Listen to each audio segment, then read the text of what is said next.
So here we are in the studio of Ellen Young. And she's going to be making sea creatures using recycled plastics and heat, similar to this one. So what I thought I'd show is some of the cool things that happen when you apply heat to plastic. So here's a jellyfish, and I'll show you how I made the tentacles. This is I think the core, part of a rope. I don't remember where I got it. This is a heat gun I borrowed from a friend and never returned. He hasn't come asking for it. But what happens is really fun. It's almost like it becomes alive. It's alive, it's alive. Oh. And the idea is to not do too much of it. And this ribbon is just plain ribbon, but it starts, to me at least, to suggest jellyfish tentacles once I sort of mess with it. Makes it more organic. So when you start projects like this, you have an idea that this is going to work in advance. I do have an idea that it's going to work, but it doesn't always work. But I'll show you a couple things that work first. Okay. So that's how I got these to look all gnarly. But Pierre, you gave me this piece of tool. Yes. And you would think it would do something interesting. I don't see it doing any. Oh, it does a little, but then it splits apart. Oh. It can't really handle the heat. So maybe that could be a sea creature. Well, maybe it could be seaweed if it were a different color, or maybe it's purple seaweed. Or something being consumed. It's like a skin of a snake or something after it's been. After it's been shed. Yeah, and then. So something happens. It smells good. I've opened a window for ventilation. People are always concerned that I'm exposing myself to toxic fumes. But for the most part, I think good ventilation is enough. Now, this stuff I thought had potential. These are a bag from clementines.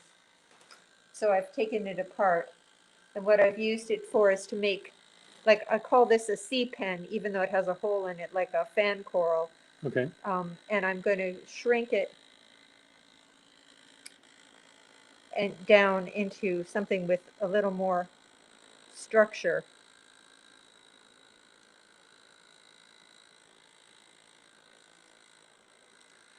Now, do you have a degree in biology or zoology? No, but I volunteer at the Harvard Museum of Natural History, where they have a fabulous collection of marine invertebrates, sea creatures that are made out of glass, made by Rudolf and Leopold Blaschka in the 1800s.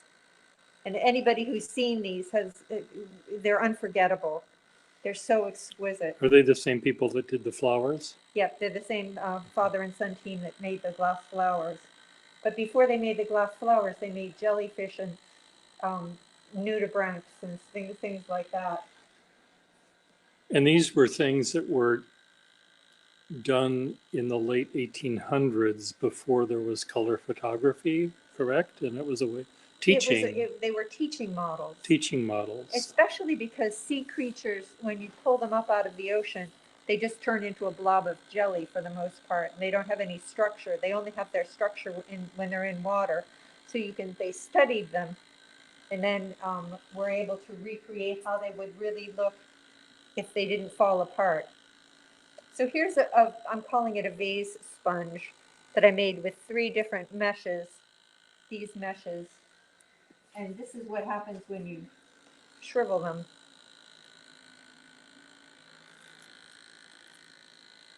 And the process is kind of fun. It kind of looks like coral. I wanted it to be coral, but it didn't really. But I'll just shrivel this bag for the fun of it.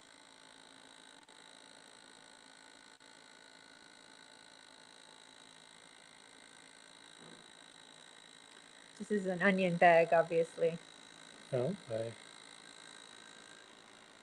it is, now that you mention it. It's been a long time since I've purchased onions. It's not in the bachelor aisle.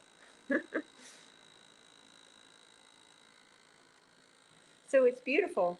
It's not exactly a sea creature, but it's something. And maybe someone else would be inspired by this to make their own, um, like this turned out to be quite beautiful when I hit it with heat. But it doesn't really look like anything Yet. But it yet. might. But I suppose it might. Let's see what happens. Pierre just brought this down. Let's see if it just melts or whether it does something interesting. Oh, I see it curling. So I tackled one of these, but all it did was sort of shrivel into a little melted puddle like that. But anyway, sometimes just hitting it with a little bit of heat will make it organic looking enough that I can make it pass for a sea creature. But if you're just interested in making interesting plastic objects, applying heat to all sorts of stuff would get you. Now, if you were to take one of these things and wrap it around something like an onion or a rock, where it would retain a dimensional shape, Yep, would that work? I mean, would that? And then I would have a sort of you'd have a concave hemisphere or something. Maybe. Yep, covered in a grid. So that would be cool. Which could work. And then the other thing I wanted to do is I wanted to make bells of jellyfish out of these things, but it doesn't really work. All I get are, here, let me just put this down for a sec. It's on just fan, it's not on heat. All I get are massive, for all my labors, massive numbers of these very interesting objects, which sort of look jellyfish-like, but they're not there, so I can't use them. But I'll melt one anyway, just for the heck of it. Well, I think I know that when I create objects, whether it's cardboard fish out of boxes or things out of Target bags, I have little rules where I can't do certain things. And do you have rules here where? Well, for this project, the rule is that it has to end up looking in some way like a sea creature, like a nudibranch or a what was that, a cuttlefish or something. Uh-huh. And so, even though nature is so amazing, that pretty much anything you make will look like a sea creature. Something, yes. Yes. I noticed that with my fish. I couldn't make a fish that, even no matter how hard I tried, there actually is a fish that looks just as crazy as the one I made. It's true. But here, for example, if you found something that was perfect before you would apply heat, would you do that, or would you have? The heat is only just to kind of make things more organic looking. I see. And right now all I'm doing is demonstrating something that I find cool to watch.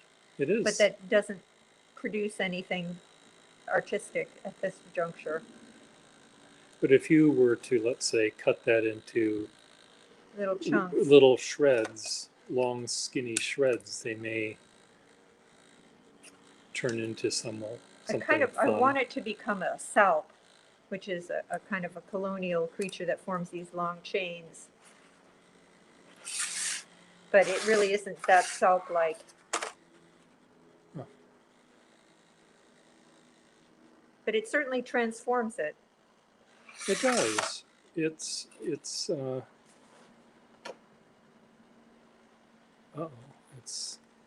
now, do you ever, I suppose many times you go too far and it burns or something? Too far with this polystyrene are these little chunks. So that started out as this. Oh. And it completely transforms it into a little blank. Probably when they started with a little disc of plastic and then heated and stretched it and stamped it. Yeah, I mean, I've heard that in my fountain pen repair and things like that, there, by applying heat, you can sometimes remove a name that was engraved with heat or Oh. stamped with heat, because plastic has memory, I guess, I was told, where it will, And it will it'll- just revert back. it'll revert back to that. So So let's revert this cup back just for the heck of it. to see what it was, what it was new. When it was, before it was manufactured. Well, There, I have to leave the fan on. I turn the heat off, but leave the fan on. uh-oh. You're being Madam whatever that Russian woman was that could move the spoons. Blavatsky. See, you know all these things. I think that's her name. Well, I'm I sure could it be is. wrong. No, it sounds perfectly right. Madame Blavatsky. Blavatsky B. So I have used one of these cups in one of my sea creatures that's downstairs, but I was somehow able to get it to form a kind of a ripply bell. But for this, I'm just going to melt it down revert it to its original form. I mean, one of the things, the reason I sort of asked about, I mean, you see stuff done by glass blowers like Chihuly and all those people, where they can shape it while it's hot and swing it around That would and make require actual skill. that would require actual skill. And I think part of it's not that you don't have skill, my dear, it's that it's your delight, I think, is seeing what happens accidentally, sort of, where you're not controlling it too much. Is that true? It's true. It's true. I like the easy way out. Well, no, that's not. You have to word it a different way. You like the idea of the natural process taking a lead. You know, it's. I like the fact that limp clementine bag can become something that stands up No. with just the application of heat. So that's what a cup turns into, and I find that pretty fascinating. Is it gonna kill me if I touch You it? can touch it. Oh, it's very hot though. It reminds me of what we used to have as a kid. Plastic forms, I think they were. It was a Mattel product that you'd have flat pieces of plastic that you'd put in this little tiny skillet sort of thing in a mold, and you'd press down on it, and then you could cut it out, and you'd have little soldiers or bugs and things like that. And there was another one they made called Incredible Edibles. Have you heard of that? I think I had an Incredible Edible. Well, it was the same kind of thing, and I'm sure that they don't allow that now because of all kinds of all sorts of good reasons. So I see way off in the distance another little colony of something happening. Yeah, that was a failed colony of a little bit of coral reef. Now, why is this failed? It just never rose beyond its component elements. I don't think it really became seaweed or coral, but it's cool. And you tried heat with this too, right? Yeah, heat was what darkened and crinkled this, and what bent this is off of a big brush, a big broom. Oh, okay. This is this fencing that they use. Oh yeah, of course, the fencing that do not. There's a lot of hot glue holding. Yeah, do not cross. Do not cross. Well, and I see you have some really fun blue seaweedy things that. Yeah, and this is what happens to just that ethofoam or whatever you call it. Yeah. I thought that was a really beautiful texture. It is. It is really cool, and these are sushi trays, and this is the plastic that I'd like to have. This is not. It doesn't do what I like. The color of this looks just like sea lettuce that you find in tidal pools, and I really liked that. So this doesn't quite have the color or the consistency, but it's still, it melts down and becomes.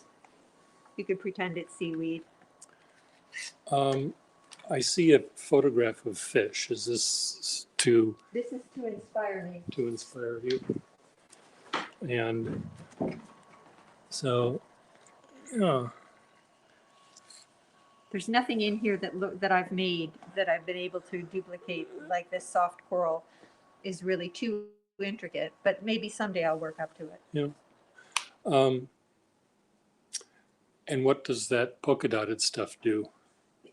We will do a piece of polka dot. And also stuff. that tubular stuff down there. We'll just See what- satisfy our curiosity. We'll just see what this does. Yeah. Well, right now there are a couple people watching us live, but no one is asking any questions. So they're just all too fascinated by what they're seeing, I think. Maybe we've anticipated all their questions. That's true. So I could just, if I wanted, say this film, I just wanted it a little bit made more organic, I would just soften it a little bit. But let's go all the way and just shrink it down to what it wants to be. Because it could be little egg pods, or whatever they are. Little egg cases. Yeah, egg cases. It could be fish eggs. Yeah, octopus eggs or whatever. In a gelatin or frog eggs in a gelatinous matrix. You read the labels, don't you? At the Natural History Museum. See, I just look at the pictures. I just look at the dead things, and I don't read them. But if I read them, I'd know what you were talking about. But I think these do look like egg pods or egg cases. Or chia seeds when you've hydrated them. I don't even know what any of those words meant. Add water to something. I don't know what if water's already down there in the ocean. Now, these are kind of fun. So Pierre, you found this. I think it's some plastic from Florist. Florist, yeah. Yeah. Yeah, this is kind of neat. I mean, this is also, I'm just imagining this could be the body of a octopus that's on a gingham tablecloth. Because it's trying to change. That's right. To it's hide. trying to hide. match. So trying to match its background, but it can't because it does its best. It does its because best. The scientists have put it on a checkerboard. So yeah. That is interesting. It's certainly transformed it. And what about that white tube over there? Let's see what do the that white does. tube. Okay. Do we have any questions of our mad scientist? We're running out of, these are the last things I have to melt, so. So this is a hose that you'd put over all of your computer wires. They go from your computer to your router to your power to your whatever. I love the way it sounds and moves. Yeah. So it definitely looks like a tube worm or maybe a crinoid. It has crinoid, however you pronounce it, prehistoric animal that looks like a plant, sea lily. yeah, Martha just asked a question. She did get here. Hi, Martha. I meant to put the link, but I wasn't able to function that. Martha says, have you ever tried putting one kind of plastic, one color inside another? And then melt them both. Melting them together? I haven't. The closest I've come is putting meshes inside of meshes and melting them together. So you're right. I should, there's a lot more I could do with this. Thanks for that suggestion, Martha. Well, this one is kind of, see, I'm wondering, like, if you were to take a scissors and cut this into strips, long, narrow strips. All right, we can do that. And then I was thinking if then you apply the heat, they might really spread out and. Sort of a strip like this. Yeah, something like that. But actually, just cut 3 of them. Don't take them off completely. Just keep them all together and just see what happens. See whether we get some tentacles happening. Well, you might, or you might just get a disaster out of. I mean, this is when I make my little white hats for Fluff Festival and things. That's why I kept this. But who knows when fluff is ever going to happen again. So let's see what happens there.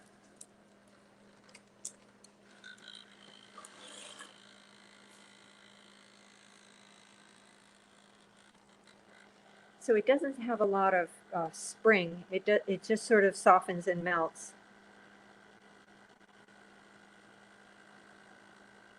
Curls a little bit. Oh, that's good. Yeah, I think it's having its life.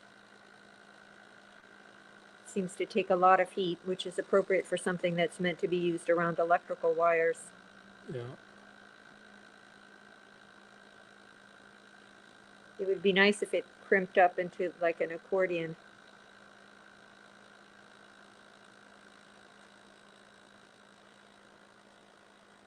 Huh. So a little bit anticlimactic. Yeah, well, it worked better when it was more. There's still there might be something that could happen with this.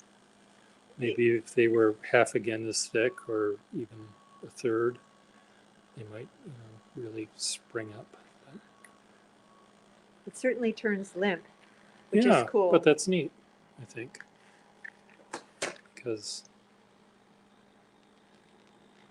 It does look like it does look more alive. And then this, I think, is also for holding wires together. I'm not 100% sure, but I was able to use it for tentacles, a certain type of feeding tentacle on a jellyfish. Renee Perron says fumes. Oh, fumes. Are Yes, there so I've fumes opened, killing us? We've opened windows and we have a lot of air for dilution in here. The fumes I would worry about would be from the polystyrene. From polypropylene, not so much. Not worried about that. Well, this did respond to heat, it did, but it doesn't now. but it seems to It's be shy. taking its time. It's shy. And what it did was it uncoiled a little bit. Well, your work that you do that is on a wall, like a piece of art is on a wall, always requires me to be smarter than I am, I think.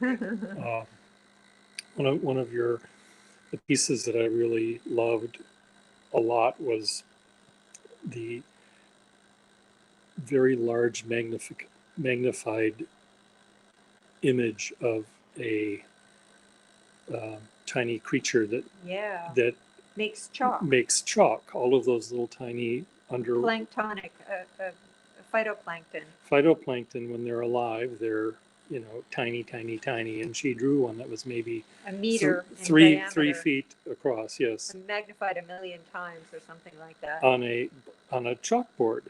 And I with used and she used the actual creature to draw a picture of the creature. So it was kind of a self-portrait almost, with help. But your work always seems to have a little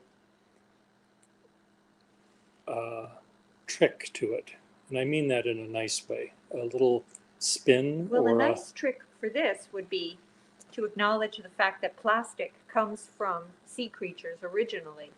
So all the oil that we get from the Gulf, of Mexico, was originally diatoms or algae that sank to the bottom. So plastic has an origin in the ocean, and so at least fossil fuels do. So that would be an interesting little concept behind it. So that's it for me. That's it for you. Yep. This was a bath scrubby. Okay. Well, it melted down into what I wanted to become something, like a sea urchin, but it didn't really make it.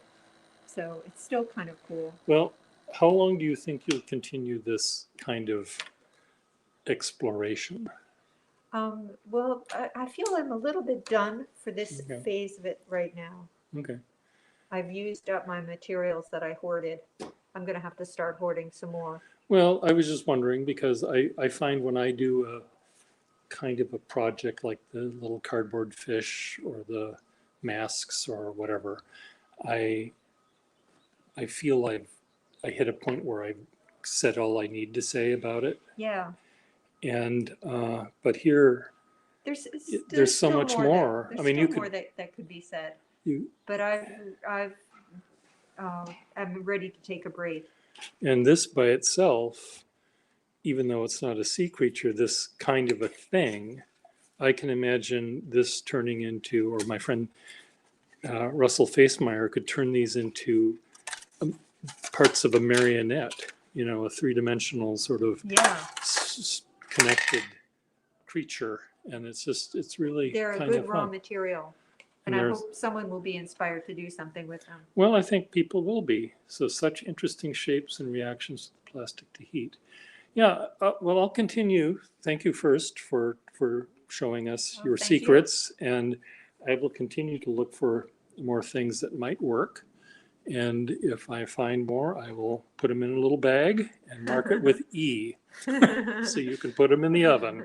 All right. What is this going to be? That's a little worm made from a handle from a shopping bag.